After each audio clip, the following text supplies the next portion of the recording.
us all grow together.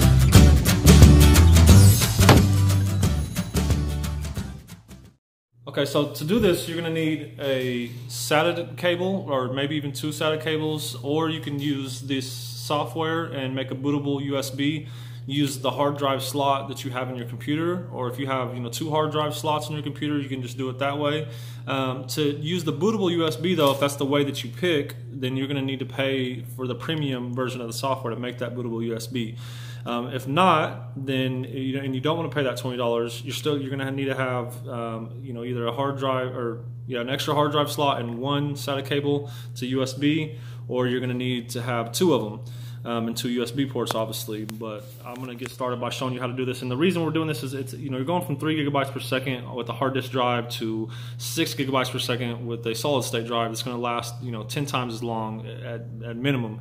Solid state drives more than most likely are going to outlive us. So check out it's up to you.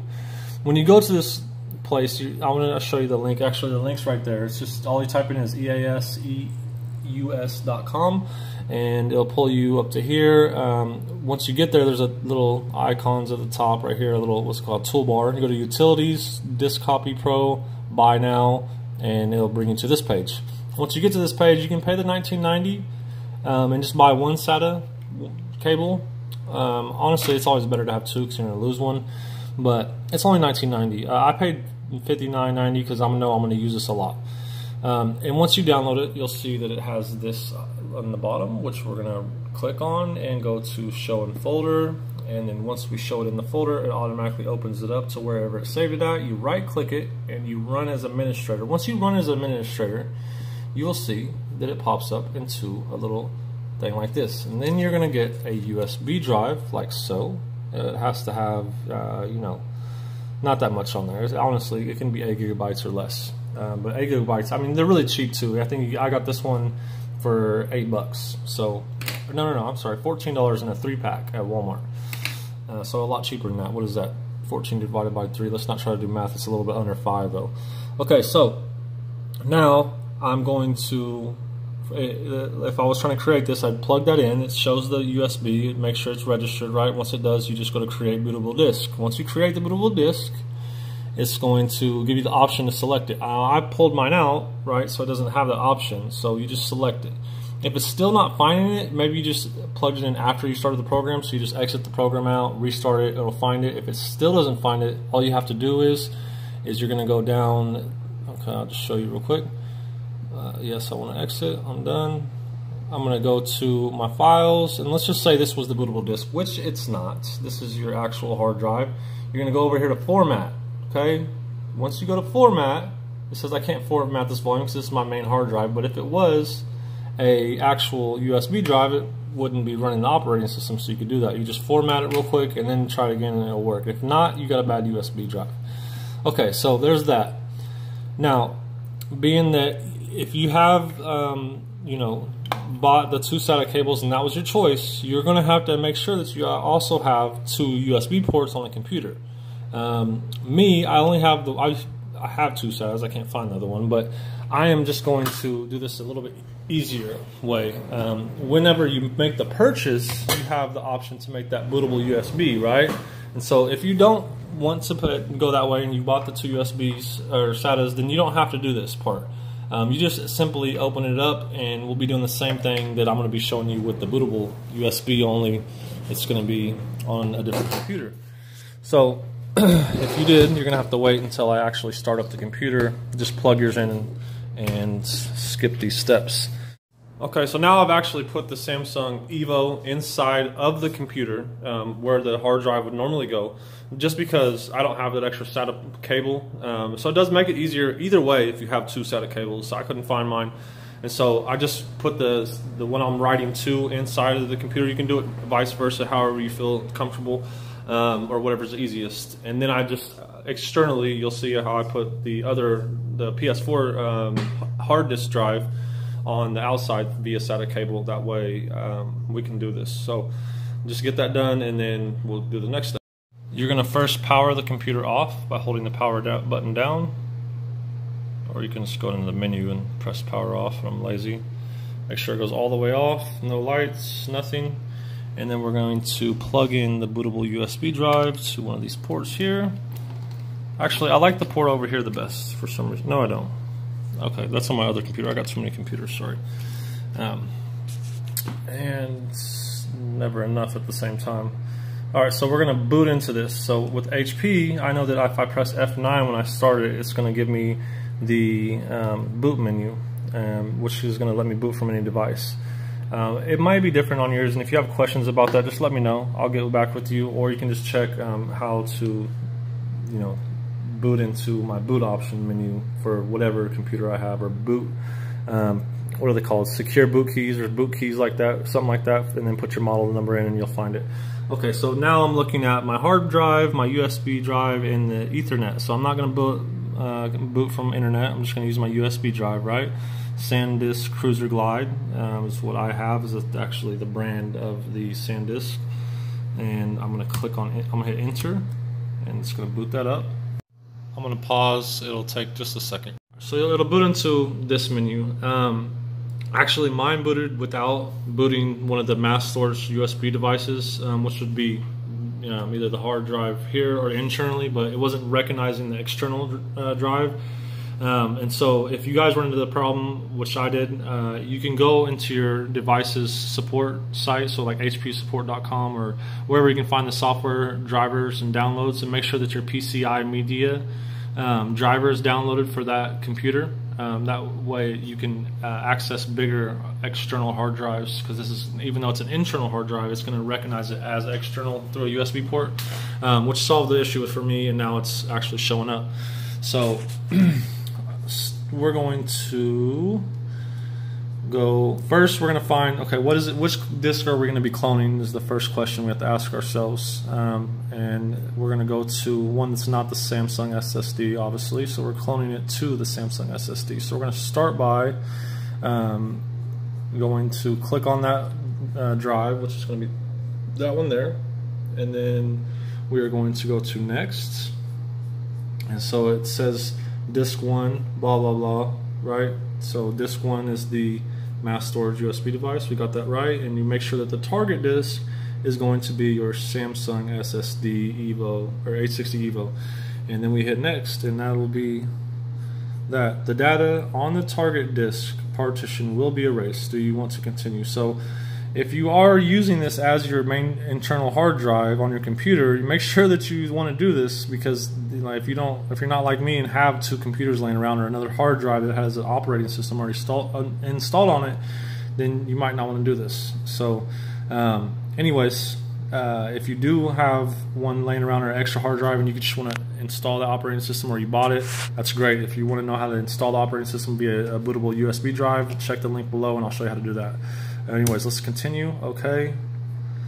Unable to change partition size. So let's click on that and see what it says. Okay.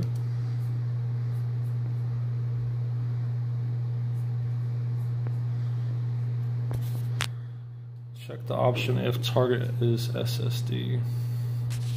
Oh, okay, I forgot to check that option. So the target is SSD. Proceed. Okay, so, and that's all there is to it. It's going to take a while.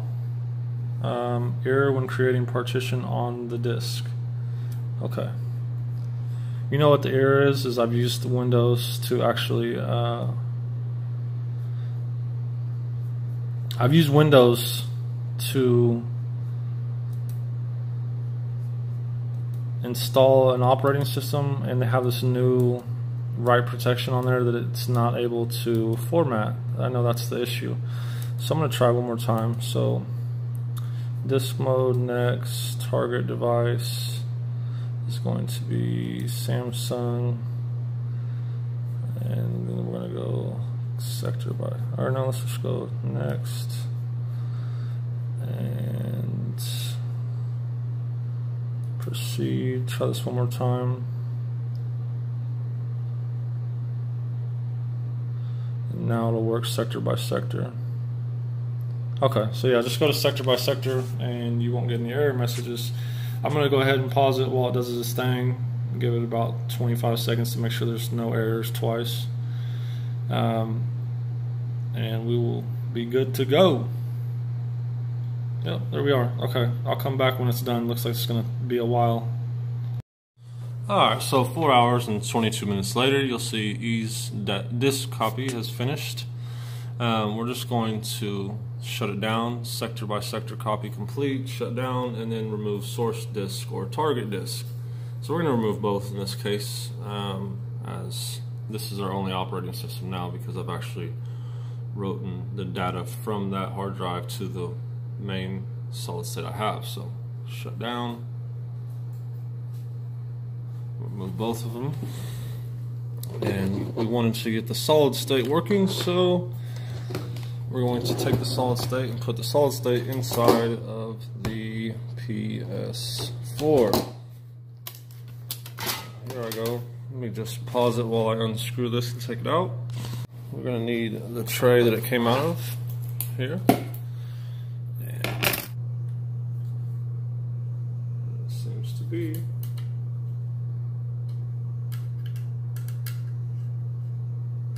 Alright, there we go. Now, go over here where we pull the PS4 out.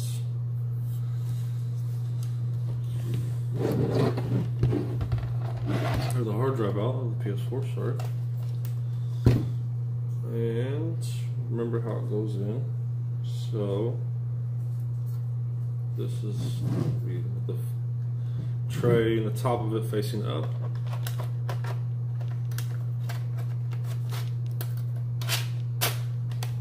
Slides all the way in, like so, and it's flush where that screw hole is, you know you're good to go. I'm going to put the screw hole in real quick.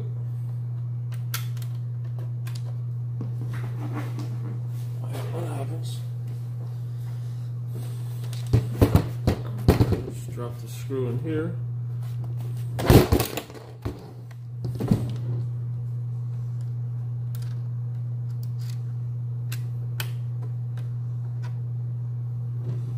Okay.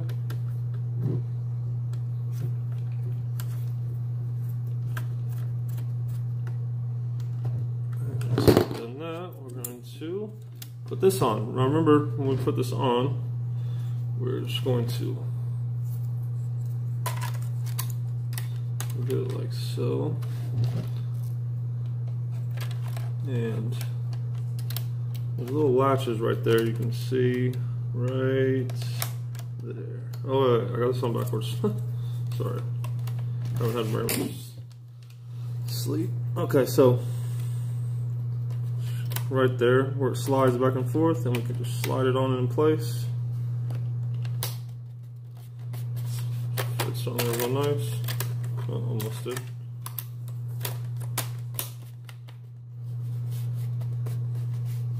That's really good. Okay. Let's check it out. Let's plug it in and see if she works. This may not work. And it's not really bad, but if it does, then that'll be awesome. If not, I do have an alternative method that will work. Plugging the HDMI in now. It's the wrong HDMI. Oops. Get the Ethernet plugged in.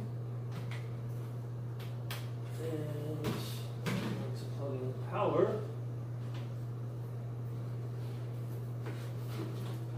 Alright.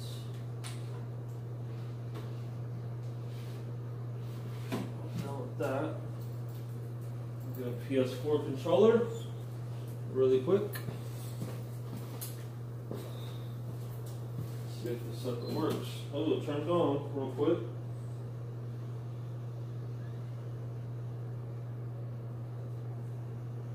Think it's gonna work.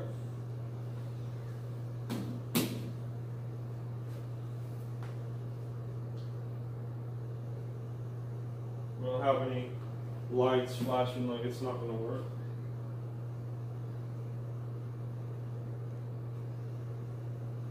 Oh, look at that. We've done it. So, let's see how it boots up and how it runs. It's been running really hot, so this is what gave me the idea, you know, other than upgrading your PS4, making it faster, which I have some DNS settings that we're going to change, We're gonna do a lot. Right now, it's just gonna restart a few times, update the PS4, and once we change our DNS settings, it's gonna be Google's public DNS settings. We're going to see a huge increase in speed, because right now I'm running 400 megabytes per second. Well, that's what's supposed to be capped off at 400 down, 20 up. And I'm getting like 22 on my phone. So, before plugging AC power, okay, great. So we're just going to turn the PS4 controller back on, press X, right? You guys probably already know this. I'm sure it's happened to you more than once. There I am with all my games, so that's awesome. I'm going to start it up, see how fast it loads now. Well, this is actually an online game, so I probably should have tested the actual local game first, because it's really going to make a huge impact on your local games before anything. Well, this is awesome. I'm excited. So, anyways, I'll tell you all about it later. Thank y'all for watching my YouTube video. I don't want to make this any longer than it is, so y'all have a good one.